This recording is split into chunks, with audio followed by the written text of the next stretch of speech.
Okay, yeah, so we're the SchistoFlow team, and we're going to talk to you guys today about our project, which we've called Adaptation of Planktoscope as a low-cost diagnostic for schistosomiasis infection in urine. So just a little bit background on what schisto is. It's a neglected tropical disease and the second most prevalent parasitic disease after malaria. And it's responsible for around 24,000 deaths every year and 2.5 million disability-adjusted life years lost. And around 236 million people across the world require mass drug administration to kind of help deal with the disease. And if you look at the kind of distribution of where people are getting schisto, it's mostly located in sub-Saharan Africa and Brazil and other tropical regions. And the WHO basically identified it as a neglected tropical disease on their roadmap for 2021 to 2030. You can go to the next slide. And specifically, they, in order to address the challenges with schisto, they called for development of standardized, sensitive, and point-of-care diagnostics for different prevalence settings and all schistosome species. And so we chose to focus in on urogenital schistosomiasis, and the current gold standard for detection of this type of schisto is urine filtration microscopy. And basically that works by putting urine through a filter and then which will catch all of the eggs and then imaging those eggs on a microscope. And it costs around $1 to $2 per diagnosis because of the filter. And the sensitivity for it is extremely low at around 53.8. And so we wondered, can we use the Planktoscope to create a new diagnostic that can avoid the filtration step and also increase the sensitivity of detection of schisto. So to do this, we had access to fixed schistosomiasis eggs that we suspended in either water as a proof of concept or urine and then imaged. And we first wanted to try out the current workflow with the Planktoscope, which is imaging through the Planktoscope through images and then segmenting on a software called EcoTaxa that I'll talk to in a bit. And then after that, we identified some things that could be optimized.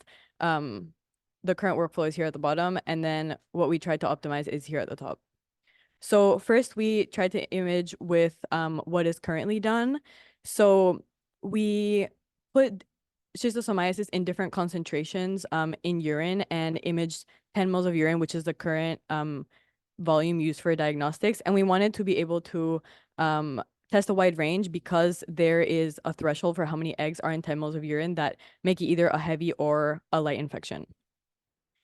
So we basically passed all these different concentrations through the Planktoscope, took images, and then the Planktoscope automatically segments the images, which means that it grabs all the liquid that went through and all the images taken and breaks them up into tiny little objects identified that you can see here on the left. So the 4 bottom ones are schistosomiasis eggs, but then it collects a bunch of dust and other particles that could be contaminating. And then what we had to do was to train this model called EcoTaxa that's widely used to identify species in oceanography and other things to be able to identify this new species.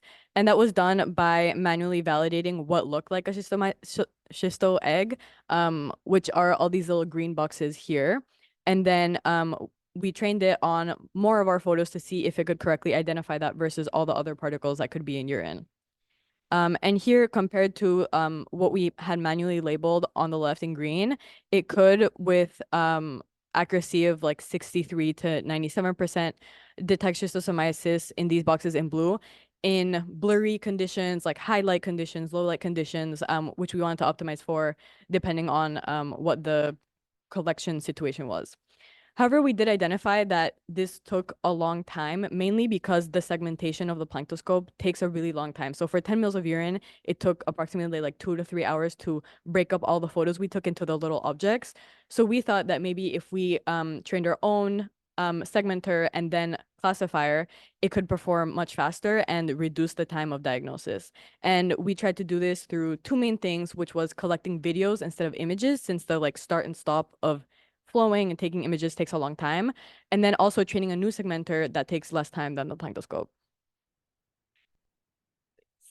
Okay, yeah. So as Janella mentioned, now we wanted to talk more about the image and video acquisition we did for the computational side, which was trying to decrease the time for diagnosis. So the first thing that we did is we imaged eggs via the squid microscope at different magnifications and then also different focus and light conditions, basically to form the basis for our training data set for our model, and to be able to classify eggs that are taken at a variety of different image conditions. And then before we started with the taking the videos on the Planktoscope, we wanted to also optimize certain parameters such as flow rate and capillary size. And so with the flow rate that we optimized for, which is 1 ml per minute, we were able to take a whole sample in 10 minutes, and then also have like still a good image condition. Also with capillary size, being able to have the whole field of view of the sample. Yeah. Okay, and then from there, we modified the Planktoscope to be able to take a video of our sample. So here's just an example on the left. And then the 2 photos are taken from videos that we took. So the middle picture is fresh urine with no eggs. So that's kind of the null sample for our training set. And then on the right, you can see the test data set, which is fresh urine dosed with those same concentrations of eggs. Am I audible? Go ahead, Vaibhav. All right. Yeah, so after that, we uploaded the images and videos on RoboFlow and created a data set by manually labeling the eggs. And then we used YOLO, which is an open source image-based machine learning library. And we used 2 models for it and trained the model for around 20 minutes. And then we could see significant progress and better results over increasing the training time. And can we move on to the next slide? So this was the performance of the model on the training images. And can we go to the next? Yeah, so this was the model that we used, and since we didn't have many samples which had both the impurities and the eggs together, this was our first sample with both an impurity and an egg, and we can see a clear difference between the confidence level between the egg and the impurity. And this performance was received on training it for 40 epochs. And after that, we had finally trained it using RoboFlow, which is a platform for training. And we could see after 200 or 250 epochs, the metrics are getting much better and more precise, the both all of the mean precision and recall. So after trying these 2 methods, we did identify that Planktoscope could be feasible to collect images, and we modified it to take videos to diagnose schisto infection. Sorry. However, we identified that the current workflow could take a very long time to segment.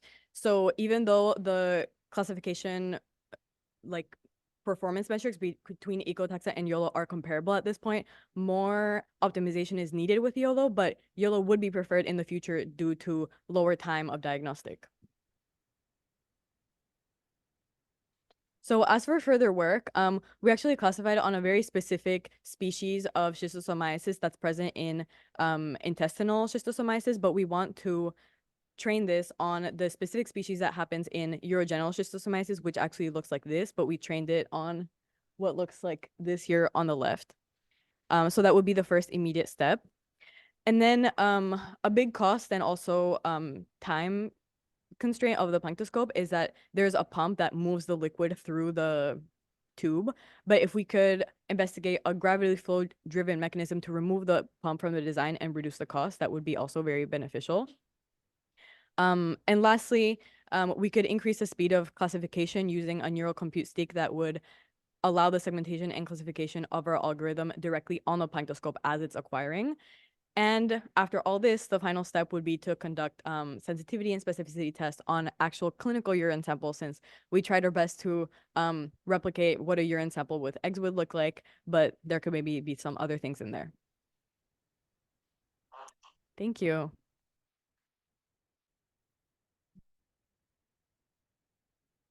That was fantastic. Thank you. I mean, I don't know if everybody in the class realized the data set that they showed is actually on human urine. So this is pretty close to as it gets.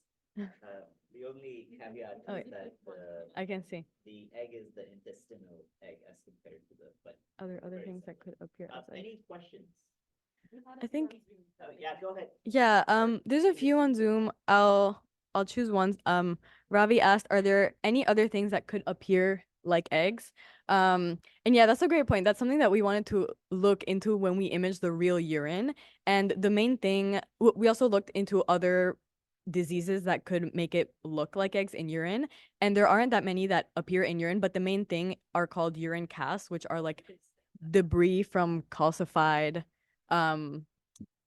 urine pieces that clump together and they look like a little clump, like this impurity. That's basically a urine cast, we believe. So I think that's the main other thing that could appear like an egg, since there's not other parasitic diseases that we saw that appear in urine. Yeah, I mean, I think one thread that's very valuable is that Schisto has this little horn that nobody really understands why it has this horn.